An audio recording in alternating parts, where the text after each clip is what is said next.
On the night of May 30th, 1862, a priest in Turin woke before dawn and reached for paper instead of going back to sleep. He had dreamed hundreds of times before. This one he refused to leave inside his head because he already knew, while the candle was still burning, that the words would be read after men he had not yet met were dead. The document exists. It sits in the Memoriae Biographicae, Volume 7, transcribed from his own mouth to a secretary named Giovanni Bonetti. And what is inside it is not a vague vision of the end of the world. It is a sea, 2 columns rising from the water, a pope steering a ship between them, and a battle described with the kind of detail that historians of the 20th century, not theologians, historians, keep returning to because the names of the things he saw match events that happened 60, 90, 119 years after his pen touched the page. Before this is finished, you will know exactly what he wrote. You will know which specific events from the last 100 years map onto his words with a precision that makes coincidence a worse explanation than prophecy. And you will have one thing, concrete, not abstract, that changes how you read the news tomorrow morning. If what is buried inside the lives of the saints is the kind of truth you came here for, the kind that does not flatter and does not soften, subscribe now, because what is coming next belongs to people who want the document, not the summary. Here is the part most retellings skip. Bosco did not present the dream as his own. He told his Salesians, gathered in the dim refectory after evening prayers, that he had been shown something, and the verb matters. Shown, not granted, not invented. Witnesses recorded that his voice changed when he reached the part about the Pope. One of the boys present, Francesco Cerruti, later wrote that the room went so quiet you could hear the oil lamp hissing against the wall. There is someone reading this right now who has been watching the world the way a person watches a storm coming across open water, counting the seconds between the flash and the sound, trying to calculate how close it is, whether there is time. That is exactly the posture Bosco described in The Men on the Ship. And what he said about that posture is not what you expect. Because the dream did not end with the storm. It ended with what was still standing after the storm. And the names of those two things are the reason the document has never been allowed to gather dust. The sea is vast, and it is not calm. Hundreds of ships, drawn up in battle order, advance against a single, larger vessel, and on the deck of that vessel stands the Pope, holding the rudder himself. The attacking ships carry every weapon Bosco could name, and several he could not. Cannons, fire ships, books hurled like projectiles, and a kind of smoke that did not behave like smoke. The wind is against the Pope. The waves break across the bow, and rising from the open water ahead of him, planted in the sea itself as though the seabed had been built for them, are 2 enormous columns. On the taller of the two stands a white host, and beneath it the words, Salus Credentium, salvation of believers. On the shorter column stands the figure of the Immaculate, and beneath her a single line, Auxilium Christianorum, help of Christians. Bosco described the height of the columns specifically, tall enough that the sailors on the enemy ships could see them from any position on the sea. There was no angle from which the columns were hidden.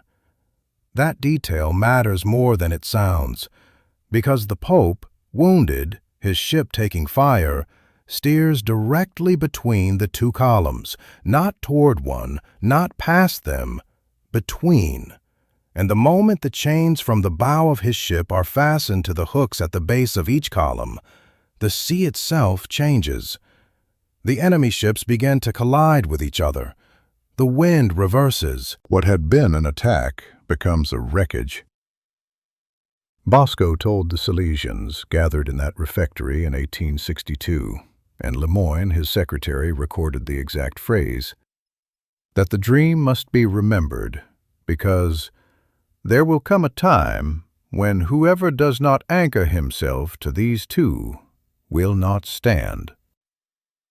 Not a metaphor, a diagnosis. There is someone reading this right now who has been carrying a low, constant pressure in the chest for months. The kind that does not have a name yet. The kind that arrives when you read the headlines and notice you are no longer surprised by anything. That pressure has a shape, and Bosco gave it one before any of the events that produced it had happened. He described men on the deck of a ship who could see the columns and refused to look at them, and men who looked once and forgot, and men who fastened the chains. 3 responses, 1 outcome for each. And the strangest thing about the dream, the thing that makes the historians keep returning, is not what the columns were. It is what the first column was made of, and why he chose that, and not something easier to defend. The taller column did not hold a cross. It did not hold a Bible. It did not hold the figure of Christ, teaching or suffering or risen. It held a host, bread, consecrated, silent, white against the open sky. And Bosco understood exactly what he was choosing when he placed that, and not anything else, at the highest point in the dream.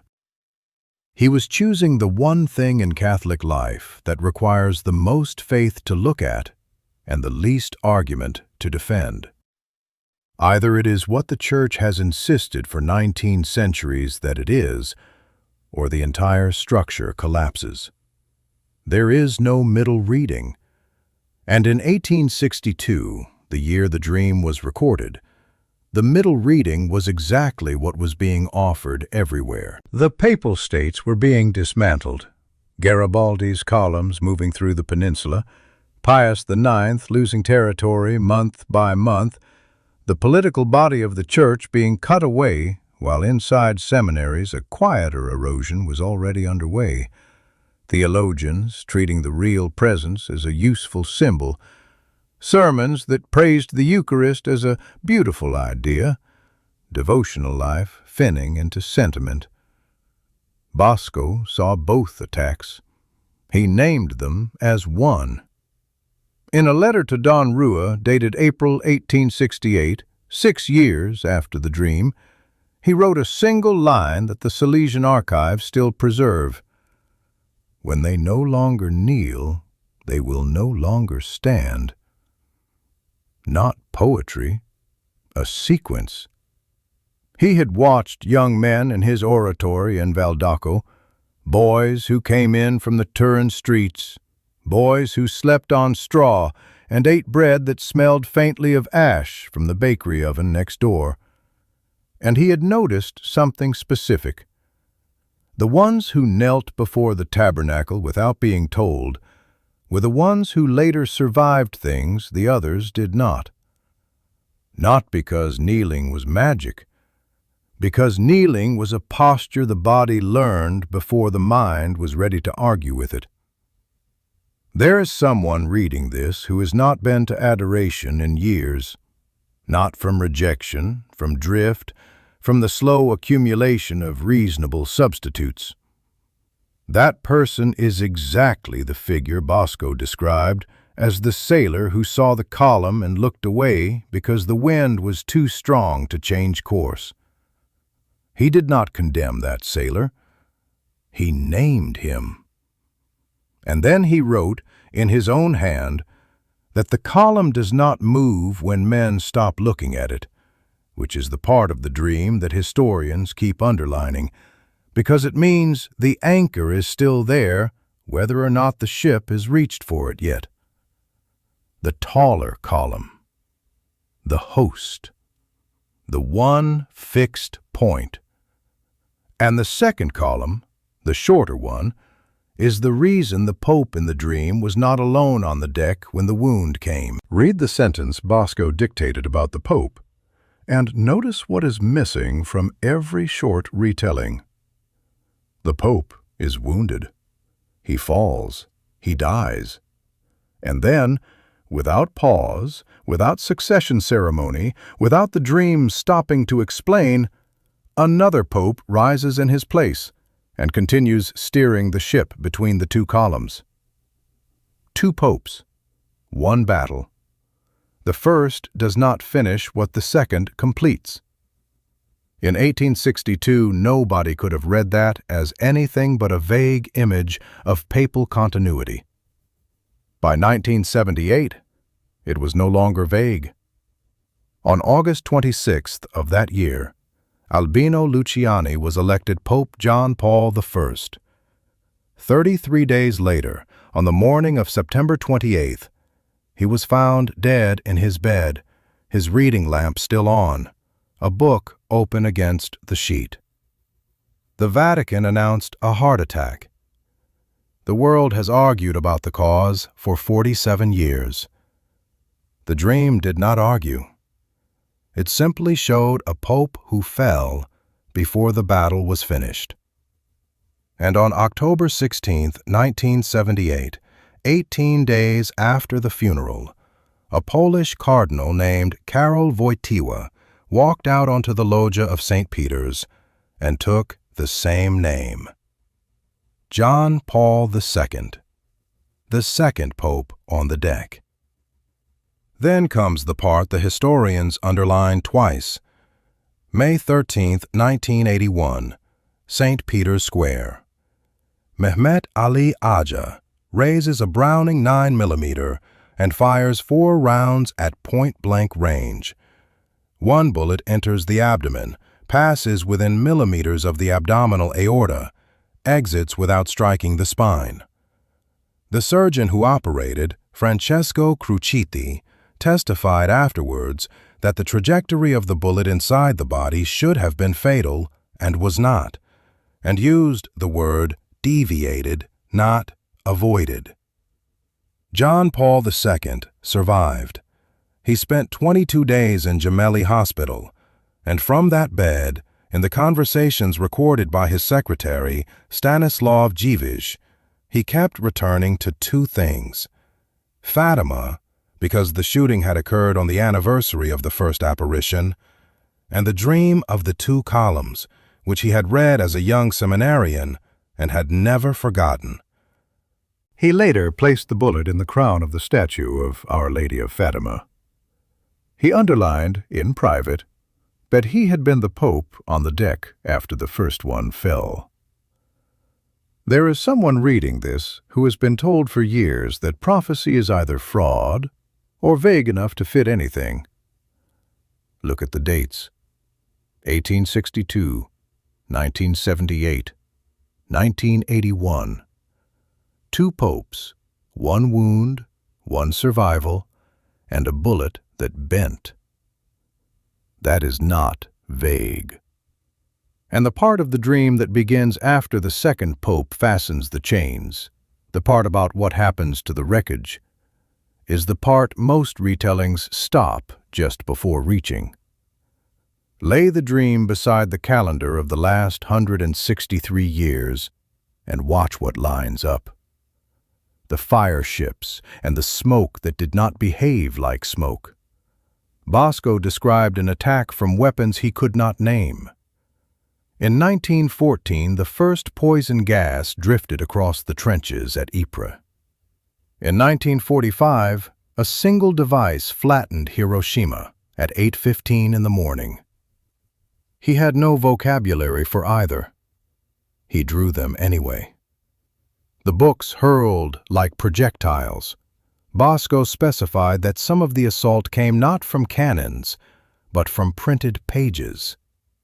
Within 20 years of the dream, The index of forbidden books reached its longest expansion in 3 centuries, because what was being printed in Paris and Berlin was no longer simply philosophy, but explicitly an attempt to dismantle Catholic anthropology at its root.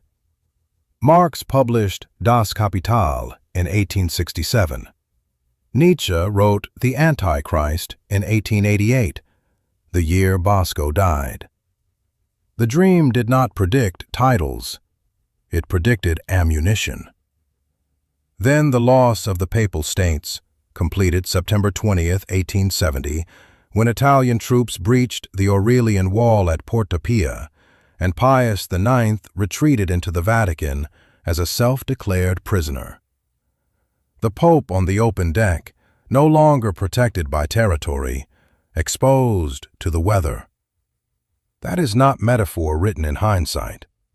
That is the geographical situation the dream described 8 years before it happened. Then the 2 attempts on a pope's life inside 1 century, Aja in 1981, and a second knife attack on John Paul II in Fatima itself on May 12, 1982, by Juan Maria Fernandez Icron.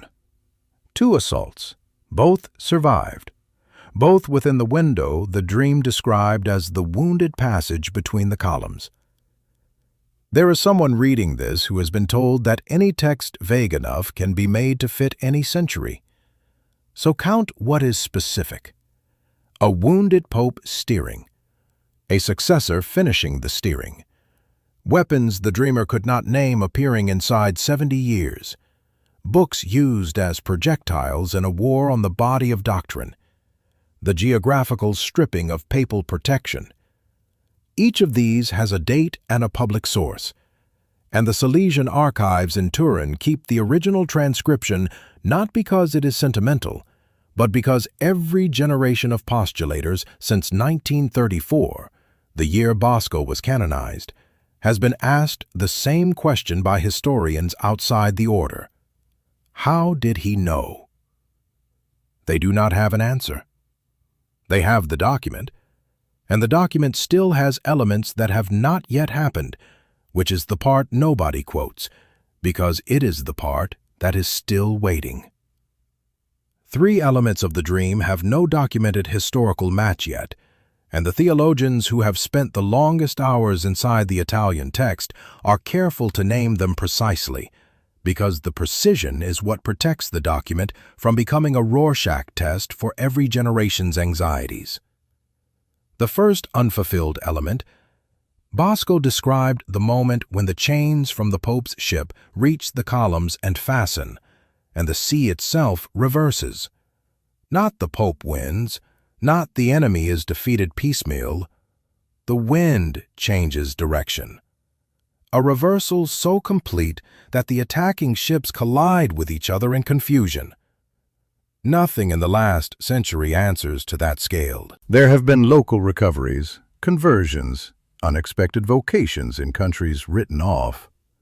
But the global reversal Bosco saw remains, in the language of the Silesian commentator Francis Deramont, a future condition the text refuses to date. The second, the dream specifies a moment of maximum darkness immediately before the chains hold.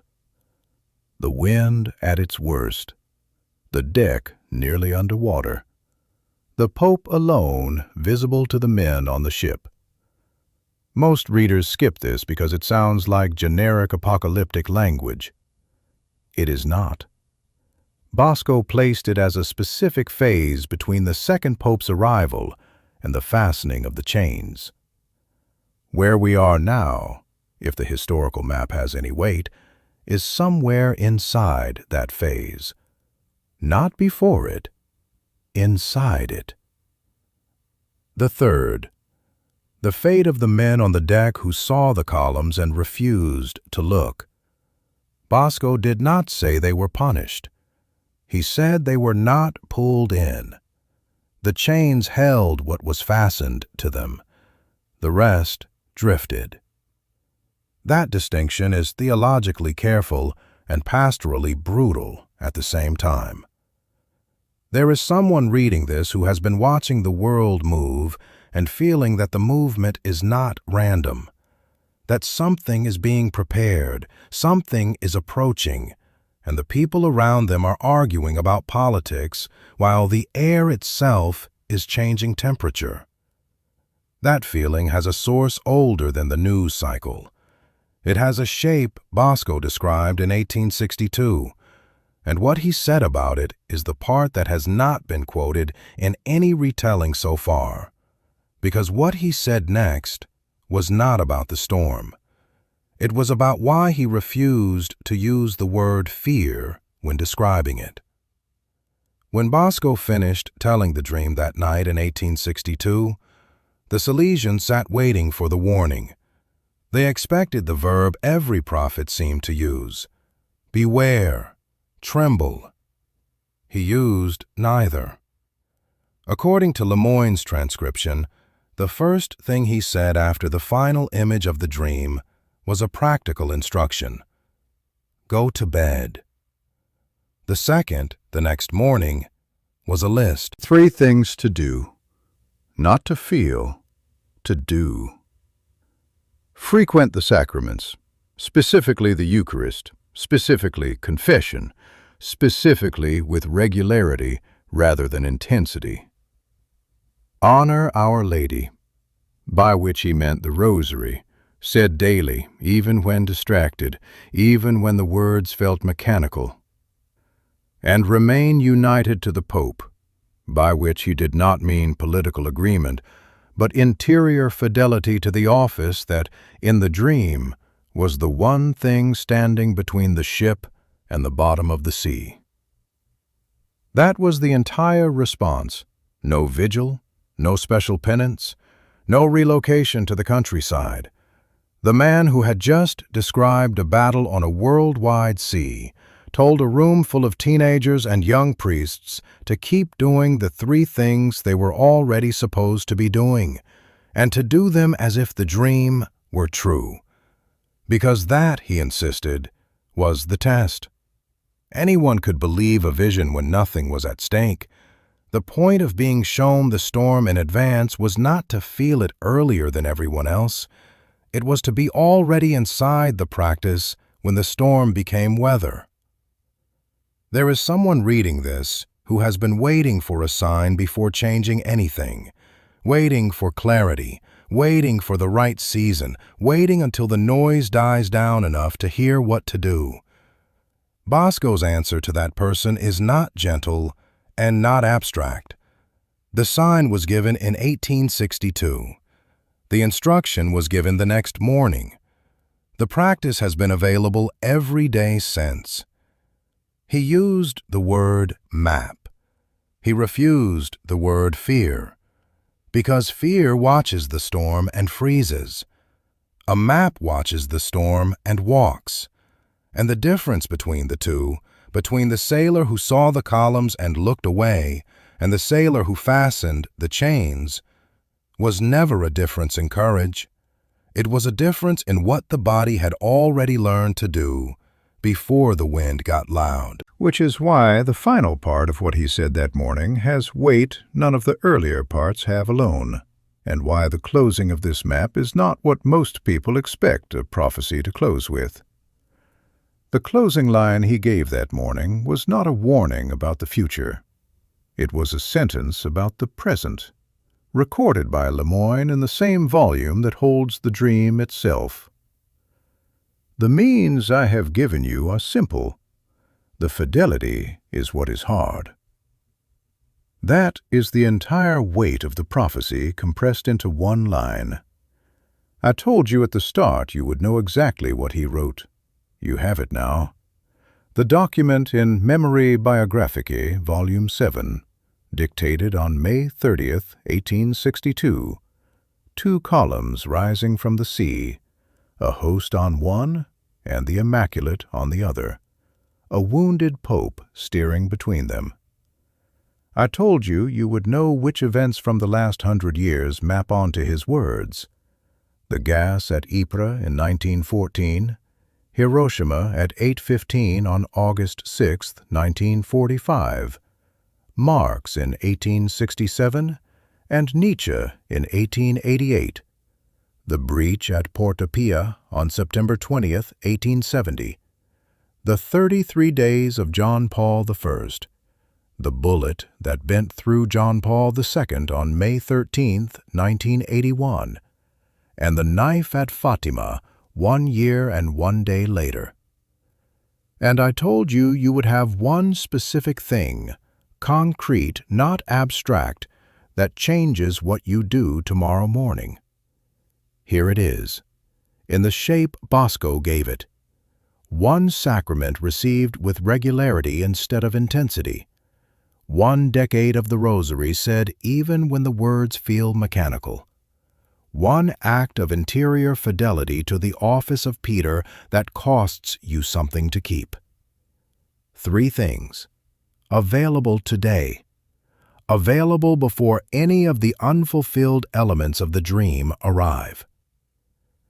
Then there is the human moment most retellings of Bosco never reach.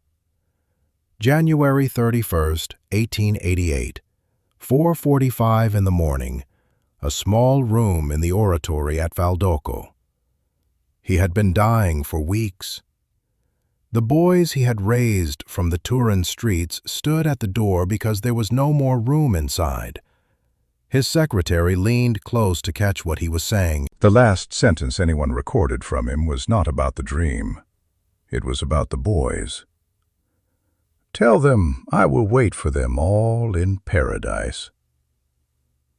A man who had seen the end of the storm closed his life with one concrete promise to the people who were going to live through it. There is someone listening to this who has been carrying a low static of dread about the world, about the speed of it, the shape of it, the sense that something is coming and nobody around you seems to be naming it. There is someone who has lost the orientation they used to have, who used to know what mattered and now only knows what is loud. There is someone who wants, desperately, to believe that the chaos of the last decade is not random, that there is a shape behind it, even a brutal one, because a shape can be navigated, and randomness cannot. There is someone who has not knelt in front of the Blessed Sacrament since something specific happened, a death, a betrayal, a slow disappointment that did not have a single date, and who has been telling themselves they will go back when they feel ready.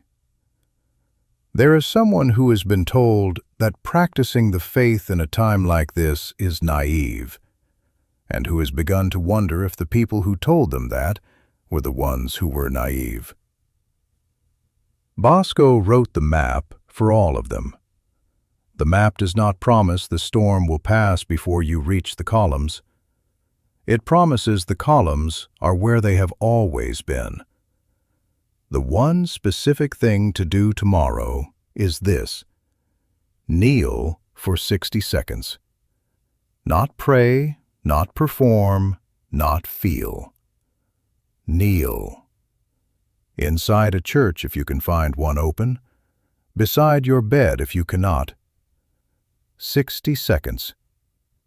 Let the body learn the posture before the mind argues with it. That is the chain being fastened. Let us pray.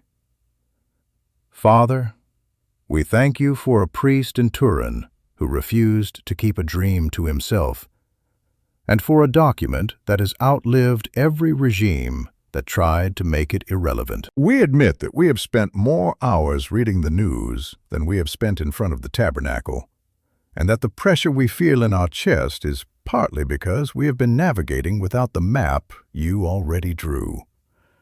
We ask for the simple fidelity Bosco named, for the Eucharist received with regularity, for the Rosary said when the words feel like nothing, for the courage to kneel before we feel ready. Hold what is fastened to you. Pull in what is drifting. And when the wind is at its worst, let us be already inside the practice. Amen. Tell me in the comments, which detail in this dream surprised you most? 3 words, no more. And the next time we meet, we are going inside the third secret of Fatima, the part Sister Lucia wrote in 1944 and sealed, the part that was finally read in the year 2000, and the one sentence inside it that the Vatican commentary did not explain. You are already carrying the question. The answer has a date on it.